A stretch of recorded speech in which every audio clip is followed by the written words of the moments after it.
آپ اچھی طرح جانتے تھے کہ آپ کے گھر والے اس رشتے کے لیے کبھی راضی نہیں ہوں گے. اور مولوی صاحب وہ تو بہت نازک انسان ہیں بابا. اور نگہت، اس سے تو مجھے اس بے وقوفی کی بالکل بھی توقع نہیں تھی.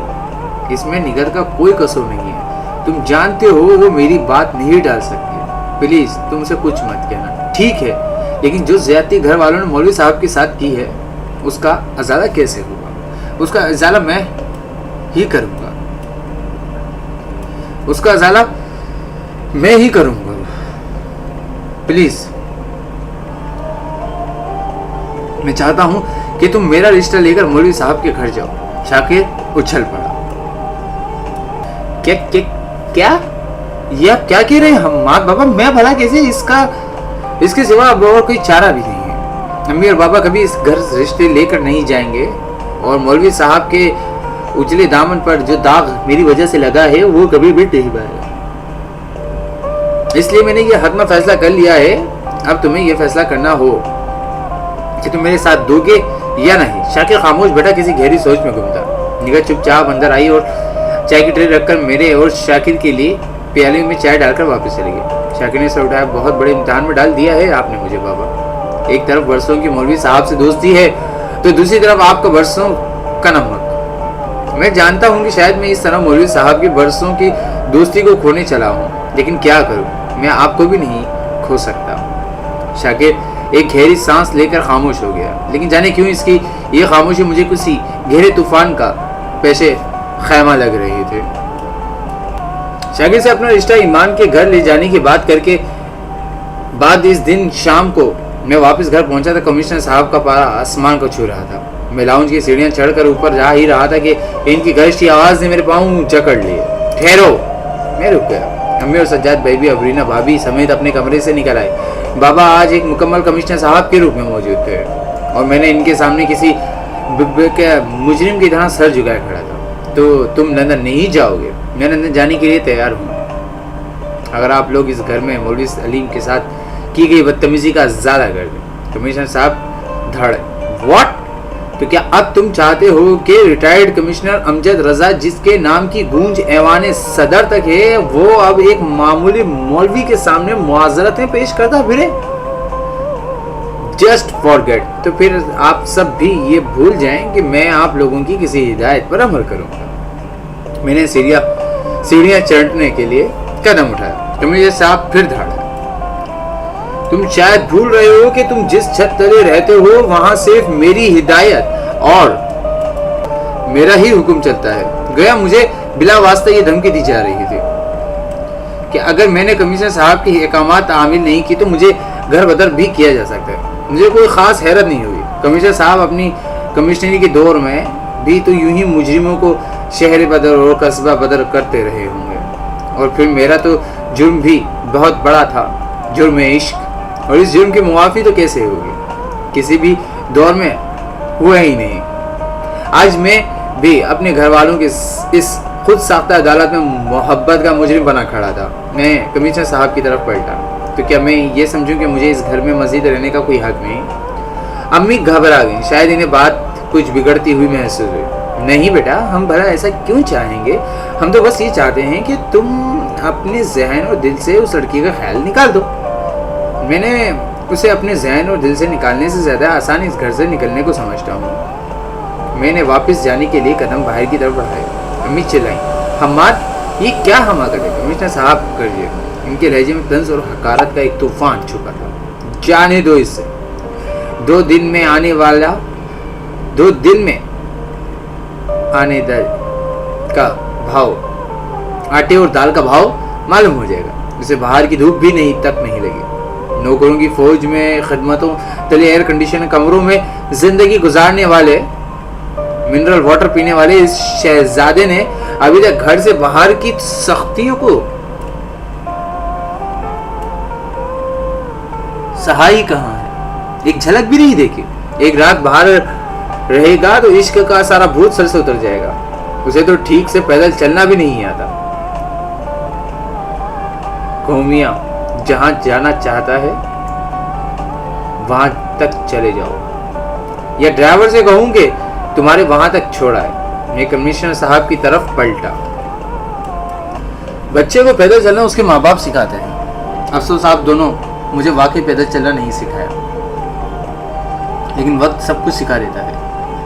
وہ بھی جو انسان کے ماں باپ اسے سکھانا بھول جاتے ہیں. میں بھی نوکروں اور ایئر کنڈیشنوں کمروں اور منرل واٹروں کے بنا جینا سیکھ ہی جاؤں گا. جو کو نہ بھی سیکھ پایا تو آپ اطمینان رکھیے, آپ سے مدد مانگنے پھر بھی نہیں آؤں گا. امی چلاتی رہی. سجاد بھی سٹپٹا کے رہ گئے. بابا تل ملا کر اپنے پائپ کا دھواں اگلتے رہے اور میں اس گھر سے نکل آیا.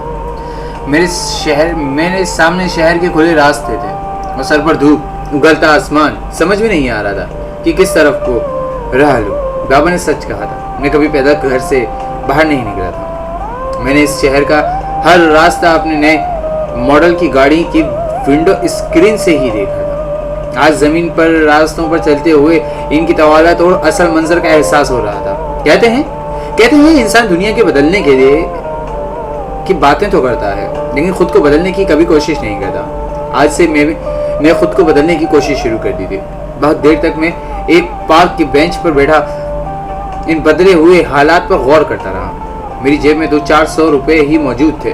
اپنے ATM کارڈ, کریڈٹ کارڈ میں وہیں لاؤنج میں گھر سے نکلنے سے پہلے گھر والوں کے سامنے پھینک آیا تھا. جانے یہ پیسے کیسے رہ گئے تھے جیب میں. شام دھیرے دھیرے پارک میں اترتی جا رہی تھی.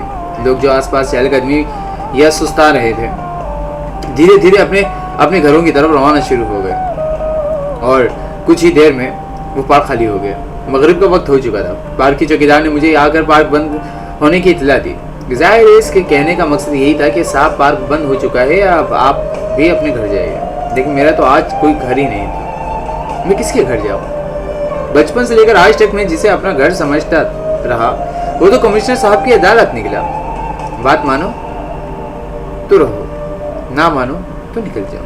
ایسے ماں باپ ہم بچوں کو ایک کریڈٹ فارم کیوں نہیں بھروا لیا کرتے جس میں تمام شرائط درج ہوں اور ہر سال بچوں کو پڑھائی کر سنائی جائیں تاکہ ہم کبھی اس چار دیواری کو کبھی اپنا ذاتی گھر سمجھ کی غلطی نہ کر. رات کا اندھیرا اب بھی سڑکوں پر اتر آیا تھا اور سڑک کے کنارے کھڑے ٹھیلوں اور لڑکے گیس کے بھاری روشن دان اب جلنے لگے پڑے تھے. چلتے چلتے میری نظر گورنمنٹ سول ہسپتال کی گیٹ پر پڑی. مجھے یاد آیا کہ بچپن میں جب میرے تایا یہاں سول سرجن ہوا کرتے تھے تب میں اور کامران اسکول سے واپسی پر یہاں ضرور گزرتے تھے. ہمارا اسکول ہی اسپتال سے آگے جاتی سیدھی سڑک پر واقع چوک کے بعد آتا تھا. ہم دونوں تایا کے دفتر میں جاتے اور گھنٹوں اس اسپتال کی لمبی راہداریوں میں دھما چوکڑی مچاتے رہتے. اسپتال کی سنو پر بھرے درختوں سے ڈھکی سڑکوں پر کھیلتے رہتے تھے. مجھے بھی یہ بھی یاد آیا کہ اسپتال کے لمبے لمبے ایور گرین درختوں تلے لکڑی کے لمبے لمبے بینچز پڑے ہوئے تھے, یہ جن پر مریضوں کے لواحقین پڑے آرام کرتے رہتے تھے جو دور دراز علاقوں سے آئے ہوتے تھے اور شہر میں کوئی ہوٹل یا کسی کمرے کے اخراجات برداشت نہیں کر سکتے تھے. میری آج کی رات بھی ایک ایسی ہی لکڑی کے بینچ پر گزرنے والے تھے. اس وقت مجھے ان چند روپوں کا دھیان بھی نہیں رہا جو اس وقت میری شرٹ کی جیب میں پڑے ہوئے تھے. میں ایک خالی بینچ دیکھ کر اس پر جا کر لیٹ گیا. بہت دنوں کے بعد اس کھلے آسمان اور تاروں کو یوں اپنے آپ سے باتیں کرتا محسوس کیا تھا. بچپن میں جب ہم اس نانی کے گھر گرمیوں کی رات کو ان کھلے آسمان اور چارپائیاں ڈال کر سویا کرتے تھے تو تب بھی کہانی سناتی تھی نانی. جان کی آواز صرف ہم تک نہیں بلکہ ہمیں دیکھ کر ان مسکراتے تاروں تک بھی جاتی تھی. تبھی تو ہمارے صحن میں چارپائیاں ڈال کر ان مسکراتے تاروں تک بھی جاتی تھی. تبھی تو ہم صحن میں چارپائیاں ڈال کر ان پر پڑتے ہی یہ سارے تارے بھی ہماری چارپائیوں کے اوپر نانی کے گرد سمت آ جاتے اور پھر جب تک ہم کہانی سن کر سو نہیں جاتے یہ تارے بھی ہمارے ساتھ جاگتے رہتے, ہنستے کھیلتے اور باتیں کرتے رہتے. بچپن کی طرح آج بھی یہ سارے تارے میری آج رات کی تنہائی کے ساتھی تھے. میں ان تاروں سے کچھ شرمندگی سے محسوس کر رہا تھا. میں نے انہیں اتنا عرصہ بھلائے رکھا تھا لیکن آج جیسے ہی تنہا ہو کر میں نے بھیگی آنکھوں سے ان کی طرف دیکھا تو میرے یہ سبھی پرانے دوست بنا کسی شکوے اور شکایت کے پھر سے ماضی کی طرف میرے سر پر جمع ہوئے تھے. میرا اور میرا درد بانٹنے کے لیے. بچپن میں ہر بچہ اپنی پسند کی ایک طرح منتخب کر لیتا ہے. وہ کامران والا تارا تھا. یہ لگا کہ تارا دوبارہ نے اپنے لیے رکھ چھوڑے تھے اور یہ ربا میرا تھا سب سے چمکدار. مجھے بچپن سے ہی سب سے الگ اور سب سے نمایاں چیزیں چننے کی عادت تھی. وہ بھی تو ایسی ہی تھے, سب میں نمایاں, سب سے الگ. اگر میرے دل نے اس کی خواہش کی تھی تو اس میں ایسا کیا برا تھا؟ یہ سارا زمانہ میرا دشمن کیوں ہو گیا؟ یہ زمانہ ہمیشہ ہی محبت کرنے والوں کے خلاف کیوں ہو جاتا ہے؟ ایسے ہی کچھ بے نام سوالوں کی الغار میری ساری رات بیت گئی. میں تب چونکا جب میرے دو ستاروں نے ایک ایک کر کے مجھ سے ودا لینا شروع کر دی. صنوبر چیز اور چیری کے درختوں پر پرندوں کے گھونسلوں سے ان کے ننھے منھے بچوں کی چیخ و پکار بلند ہونا شروع ہو گئی. شاید پرندوں کے گھونسلے میں ہمارے گھروں کی طرح ہی ہوتے ہیں. پہلے بڑے جاگ کر بچوں کے لیے ناشتے پانی کا بندوبست کرتے ہیں, پھر چھوٹوں کا جگایا جاتا ہے. ہسپتال کی چھوٹی سی مسجد سے اذان کی آواز بھری اور پھر نمازی ایک ایک کر کے مزے کی طرح چل دیے. میں کچھ دیر حیرت سے ان نمازیوں کو دیکھتا رہا جو یوں صبح سویرے منہ اندھیرے اپنی نیند ترک کر کے آنکھیں ملنے کے ساتھ ساتھ ایک جذبے کے لیے مسجد کے لیے روانہ ہو گئے. میں آج تک کبھی یوں صبح سویرے اٹھ کر نماز پڑھنے کسی مسجد میں نہیں گیا تھا. جانے یہ کیسے لوگ تھے اور وہ کون سا جذبہ تھا جو انہیں یوں مسجد کی جانب کھینچ لے جا رہا تھا. میری ساری رات آنکھوں میں کٹ گئی تھی اور اس وقت سورج کی کرنیں اونچے لمبے پیڑوں کی شاخوں سے چھن چھن کر زمین تک پہنچ چکی تھی. زندگی کا کاروبار رواں دواں ہو چکا تھا. شاید کسی بڑے ڈاکٹر کے دور کا وقت تھا. اسپتال کی سفید واری میں ملفوظ عملے نے جلدی جلدی ہم سب بینچوں کے نکینوں کو وہاں سے ہٹانا شروع کر دیا. میرا ویسے بھی یہاں بیٹھے رہنے کا کوئی ارادہ نہیں تھا. مجھے شاکر کے گھر جانا تھا. شاید وہ کل مولوی صاحب کی طرف گیا ہو, شاید اس کے پاس کوئی نئی خبر ہو. میں نے جیب میں غیر معمولی طور پر ہاتھ ڈالا تو مجھے جیب میں نوٹوں کی کڑکڑاہٹ محسوس ہوئی. ہاتھ نکال کر دیکھا تو سو کے وہی چند نوٹ جو گھر سے چلتے وقت میری جیب میں رہ گئے تھے باہر نکل آئے. میں نے ہسپتال کے گیٹ کے قریب کھڑے ٹانگی والے کو اشارہ کیا اور ٹانگی میں بیٹھ کر پرانی حویلی کی طرف چلنے کا کہا.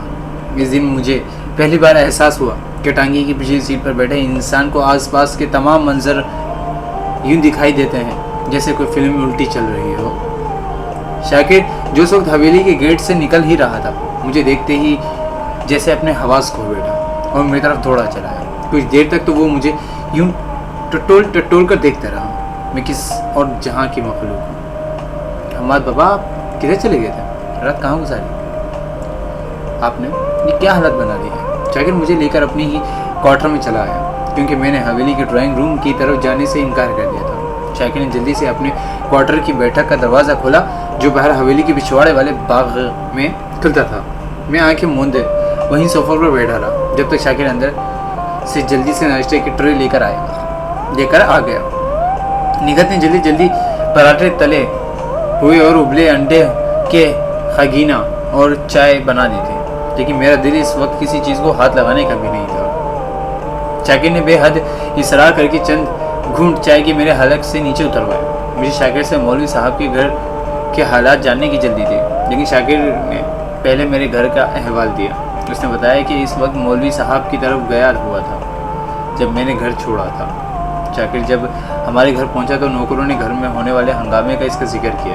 شاکر کے مطابق امی کچھ پریشان تھی جبکہ بابا اور سجاد بھائی کا یہ اطمینان تھا کہ میں در بدر کی ٹھوکریں کھا کر رات بھر میں ہی واپس آ جاؤں گا. البتہ چھوٹا عباد رات بھر مجھے میرے دوستوں کے گھروں میں ڈھونڈتا رہا. میں نے شاکر کو نہیں بتایا کہ میں رات کو کہاں گزاری.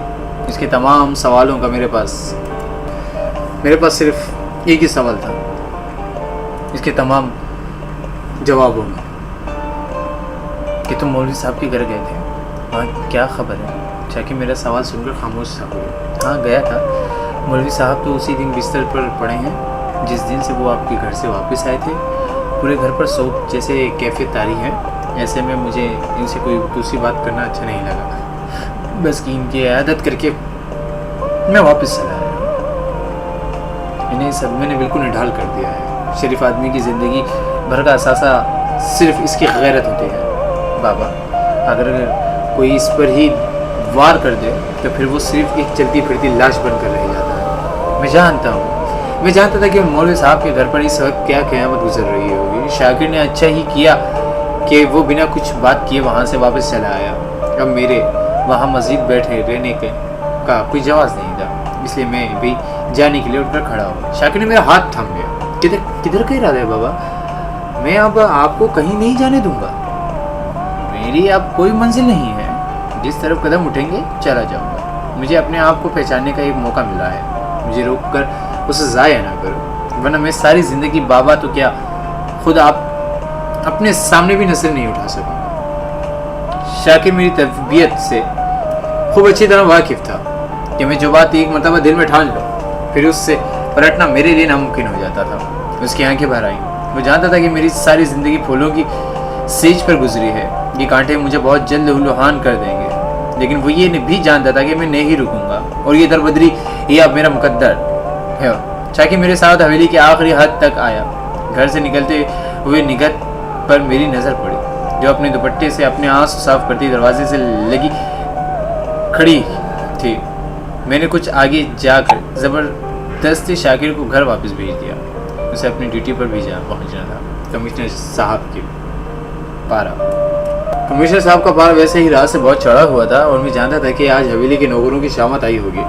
شاکر روتا ہوا واپس پلٹ گیا. سڑک پر کچھ دور چلنے کے بعد مجھے پر ایک ٹانگا مل گیا. میں نے ٹانگے والے کو ریلوے اسٹیشن چلنے کے لیے کہا. مجھے یاد پڑتا تھا کہ کامران ایک دور کے رشتہ دار ریلوے میں اسٹیشن ماسٹر تھے. شاید جاوید صدیقی نام تھا. وہ مجھے نہیں جانتے تھے، لیکن میں نے کامران سے ان کا بار بار ذکر سنا تھا. ہو سکتا ہے کہ وہ اب تو کوئٹہ ریلوے اسٹیشن پر ہی تعینات ہو. زندگی کی گاڑی کھینچنے کے لیے مجھے کچھ نہ کچھ تو کرنا ہی تھا. اور پھر مولوی علیم صاحب کا ایک جملہ میرے کانوں میں جیسے اٹک کر رہ گیا. اس دن جب میں ان سے گیٹ پر معافی مانگ رہا تھا تو ان سے کہہ رہا تھا کہ میرے گھر والوں کی زیادتی کی جو سزا ہے مجھے دے دے. تو اس دن شاید انجانے میں ہی صحیح، لیکن ان کی منہ سے ایک بہت بڑا سچ نکل گیا. انہوں نے مجھ سے کہا تھا تمہاری اپنی شناخت ہی کیا ہے؟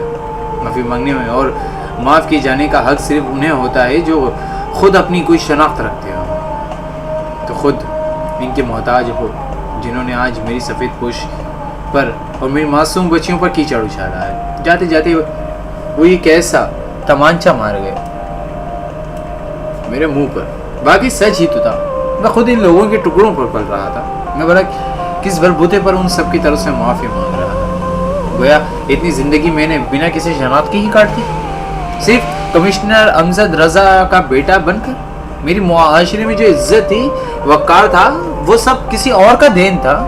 لیکن اب میں خود اپنی شناخت بنانے کا ارادہ کر لیا تھا. میں مولوی علیم کا سامنا تب ہی کرنا چاہتا تھا جب میرے پاس حماد رضا کے پاس اپنی کوئی شناخت ہو. اسٹیشن پر پہنچ کر میں نے جاوید صدیقی صاحب کا پوچھا. خوش قسمتی سے وہ ابھی تک یہیں تعینات تھے، وہ یہیں کام کرتے تھے. میں اسٹیشن ماسٹر کے کمرے کے باہر کھڑا ہو ان کی چیزیں اس کے باہر آنے والے انتظار کر رہا تھا، جو اندر میرے نام کی چٹ لے کر گیا. کچھ دیر میں مجھے اندر بلوا لیا گیا. جاوید صدیقی صاحب پاس کے بیٹھے ہیں. پاس کی بیٹھک میں بھرے بدن اور درمیانی قد کے معزز تھے. سفید بالوں کو ایک طرف سے مانگ نکال کر سلیقے سے جوا کر رکھا تھا. آنکھوں پر نظر کا چشمہ اور کان پر ایک بال پوائنٹ. انہوں نے فائلوں پر نظریں دوڑاتے ہوئے مجھے دیکھا اور پھر سے فائل کا ورک پلٹتے ہوئے بولے. ہاں تو حماد میاں، تم کامران کے دوست ہو، بتاؤ میں کیا کر سکتا ہوں تمہارے لیے؟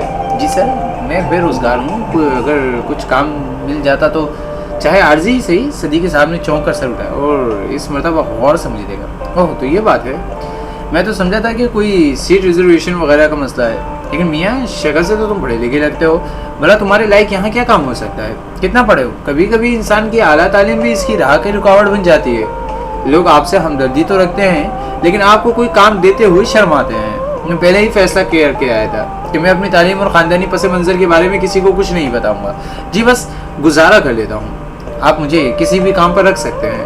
میں بہت امید لے کر آپ کے پاس آیا ہوں. صدیقی صاحب نے ایک بار پھر مجھے غور سے دیکھا جیسے پڑھائی والی بات پر انہیں یقین نہ آیا ہو، لیکن وہ جہاں دیدہ عادی تھے، انہوں نے اس بات پر دوبارہ کوئی بحث نہیں کی۔ سامان اٹھا لوگے؟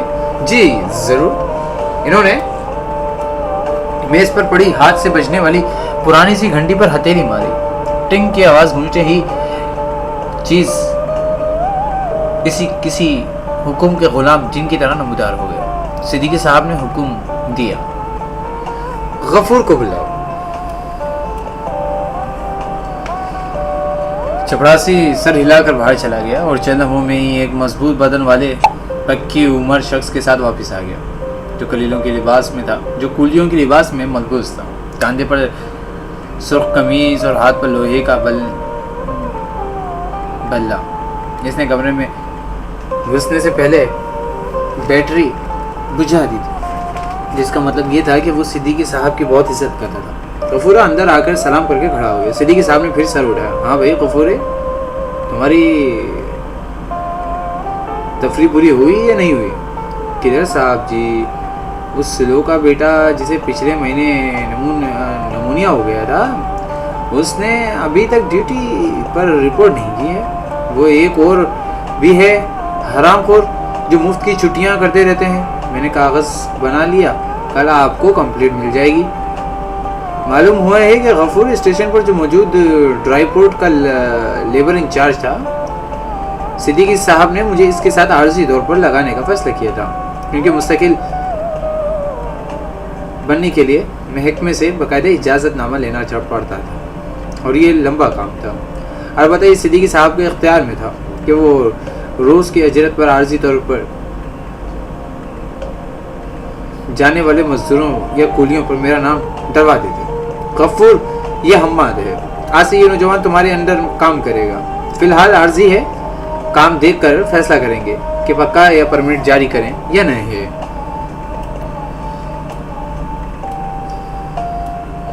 غفور نے حیرت سے سر سے پیر تک میرا جائزہ لیا، جانے میرے چہرے پر ایسی کون سی تحریر تھی کہ ان سے کوئی بھی مجھے مزدور تسلیم کرنے پر ذہنی طور پر رضامندی ہی نہیں تھا۔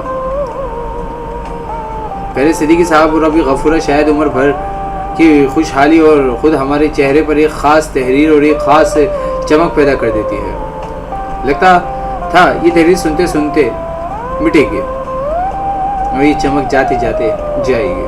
صدیقی صاحب نے جاتے جاتے مجھ سے کہا کہ کسی بھی وقت کوئی مسئلہ ہو، درپیش ہو، تو میں ان کے پاس آ سکتا ہوں۔ میں نے انہیں بتایا کہ میرے پاس رہنے کا فی الحال کوئی جگہ نہیں ہے، میں اکیلا ہوں۔ صدیقی صاحب نے غفور سے کہا کہ وہ 3rd کلاس والے ویٹنگ روم کی چپڑاسیوں کو میرے بارے میں بتاؤ دو کہ میں رات وہیں بسر کروں گا۔ فی الحال ویسے تو اس وقت گرمیوں کا موسم تھا اور رات پلیٹ فارم پر بھی گزاری جا سکتی تھی۔ غفور نے سب سے پہلے میری وردی گودام سے نکلوا کر میرے حوالے کر دی۔ مجھے میری نئی شناخت کا پہلا نمبر بھی الرٹ کر دیا گیا۔ میری پہلی شناخت حماد، مزدور نمبر 137، بلکہ یہاں تو مزدوروں کو نام ان کے نام سے نہیں بلکہ اس کے نمبروں سے ہی پکارا جاتا تھا۔ میں اب حماد نہ تھا، صرف ایک نمبر تھا، مزدور نمبر 137، بلکہ یہ تو اچھا ہی تھا۔ میرا نام بھی ان مزدوروں کے ناموں میں کسی بھی طرح نہیں سجتا تھا۔ اگر شناخت کارڈ کی نقل ریکارڈ میں جمع کروانے کی شرط ہوتی تو شاید میں اپنا نام بھی بدل ہی لیتا۔ ہر ریلوے اسٹیشن کو اپنے ایک الگ ہی دنیا ہوتی ہے، الگ ہی صبح شام ہوتے ہیں۔ میں آج تک ہوائی جہاز سے ہی سفر کرتا چلا آیا تھا۔ میرا ٹرین کا سفر کا تجربہ یہ صرف لندن یا اور بھی ٹرینوں کا تھا۔ اپنے ملک میں تو میں نے کبھی ٹھیک سے کبھی کوئی ریلوے اسٹیشن بھی نہیں دیکھا تھا، اور تقدیر کا یہ کیسا پھیر تھا کہ میں آج اپنے ہی شہر کے ریلوے اسٹیشن پر مزدور بنا کھڑا تھا۔ ڈرائی پورٹ کی کولیوں کو عام کولیوں کی طرح مسافر ٹرینوں سے زیادہ واسطہ نہ تھا، انہیں زیادہ تر مال گاڑی سے مال اتارنا ہوتا تھا۔ اس دن بھی کچھ دیر پہلے ہی پلیٹ فارم نمبر 2 پر مال گاڑی آ کر لگی تھی۔ غفور نے تمام جائزات طے ہو جانے کے بعد میری کمر تھپکی۔ چل بھائی جوان، لگ جا اپنی مزدوری پر، رب بھلا کرے گا۔ میں بھی دیگر مزدوروں کے ایک گروہ کے ساتھ سامان ڈھونڈنے پر لگ گیا۔ اس دن مجھے پہلی بار احساس ہوا کہ بوجھ کسے کہتے ہیں، اور صحیح معنوں میں بوجھ اٹھانے والے ایک کا جسم کس طرح چٹکتا ہے۔ میں وہ پیروں میں ہی ہلکان ہو گیا۔ میں 2 پیروں میں ہی ہلکان ہو گیا۔ غفورہ مجھے غور سے دیکھ رہا تھا۔ اس نے مجھے اپنے قریب بلایا اور ہنس کر کہنے لگا، کیوں بھائی جوان، لگتا ہے, زندگی میں پہلے کبھی بوجھ نہیں اٹھایا. نہیں, مجھے عادت نہیں ہے, لیکن تم فکر نہ کرو, میں اپنے حصے کا کام پورا کروں گا. غفور نے میرا ہاتھ پکڑ لیا اور میری ہتھیلی کو غور سے دیکھتے ہوئے کہنے لگا, او یار, غفور کی نظر کبھی جھوٹ نہیں بول سکتی. یہ تو قلم کاغذ پکڑنے والے ہاتھ ہیں. یہ تو کہاں آ گیا ہے اپنی جوانی جلانے کے لیے میری جان؟ جا, چلا جا یہاں سے, ورنہ ہمارے تھا نا ایک دن تیری زندگی بھی یوں بوجھ ڈھوتے دھوتے گل سڑ جائے گی. اپنی خوبصورت جوانی پر رحم کر. میں نے مسکرا کر غفور سے اپنے ہاتھ چھڑا لیے اور پھر سے کام پر لگ گیا. اسے بیچارے کو کیا پتا کہ جوانی تو اس زہرا جبین کی پہلی جھلک کی چنگاری سے ہی جل کر خاک ہو چکی تھی. اب تو صرف سینے سے اس کی آگ کی نشانی کے طور پر ہلکا سا دھواں اٹھتا باقی تھا. جس دن راگ پوری طرح بجھ گئی اسی دن سینے سے یہ اٹھتا دھواں بھی ختم ہو جائے گا. کسی شاعر نے کیا خوب کہا ہے, کہتے ہیں نا کہ حسن کو لاجواب ہونا تھا, شوق کو کامیاب ہونا تھا, ہجر میں کیف اضطراب نہ پوچھ, ہونے دل کو شراب ہونا تھا. تیرے جلووں میں گھر گیا آ کر, ذرے کو آفتاب ہونا تھا. کچھ تمہاری نگاہ کافر تھی, کچھ مجھے بھی خراب ہونا تھا. رات تاروں کا ٹوٹتا بھی باعث اضطراب ہونا تھا. حسن کو لاجواب ہونا تھا اور شوق کو کامیاب ہونا تھا. محبت ایک عجیب سا کھیل. آگے جاری رکھتا ہوں, سنتے رہیے گا. کیا ہوتا ہے آگے کہانی میں. اس رات کلاس میں بلیک بورڈ پر نعرے لگنے والے واقعے کے بعد میں بہت دیر تک بستر پر کروٹیں بدلتا رہا.